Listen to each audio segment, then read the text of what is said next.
एक अनाथ बुढ़िया किसी तरह जो अपना जीवन यापन कर रही थी, अचानक उसे एक दिन अपने मायके की याद आई और वह दोपहर बाद चल दी। वह अपने द्वारा लकड़ी की एक गाड़ी बनाई थी जो उसे मैकाट की गाड़ी के नाम से जानी जाती थी। 2.5 कोस की दूरी भी तय करनी थी उसे। जाते जाते रास्ते में ही शाम हो गई, फिर भी हिम्मत न हारकर वह हाथ गाड़ी चलाती जा रही थी। अचानक 2 सियार आए और गाड़ी को रोक दिए। बुढ़िया ने पूछा, क्या बात है, तुम लोगों ने मेरा रास्ता क्यों रोक लिया? हमें जाने दो। सियार बोला, कहाँ जा रही हो बुढ़िया?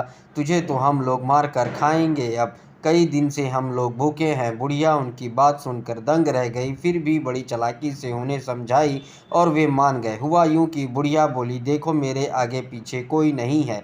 मायके से भाई की बीवी यानी भाभी की तबीयत बहुत ख़राब है, मैं उन्हीं को देखने जा रही हूँ।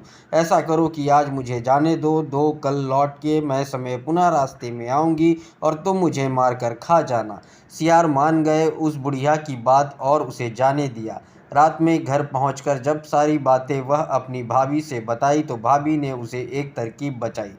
दूसरे दिन सुबह बुढ़िया परेशान थी और उसका परेशान चेहरा देखकर उसकी भाभी बोली, लो एक पोटली बालू रख लो और अपने आगे जब वे तुम्हें खाने को बोले समय के हिसाब से तुम यह बालू उनकी आंखों में डालकर भाग जाना।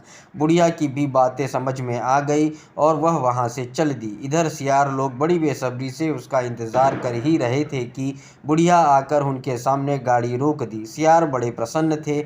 उनका हाव भाव देखकर बुढ़िया बोली, हमें मारने की मेहनत मत करो, वैसे ही खा लो। सियारों की खुशी दोगुनी और बढ़ गई। सोचने लगे कहाँ से शुरू करें खाना। बुढ़िया बोली, देखो मैं झुक जाती हूँ, तुम लोग मुझे पीछे से खाना शुरू कर दो, मांस भी पीछे बची है अब। सियार दोनों खाने के लिए ज्यों बुढ़िया के पीछे बढ़े, बालू की पोटली खोली और अपने हाथों से उनके आंखों में बालू झोंक दी।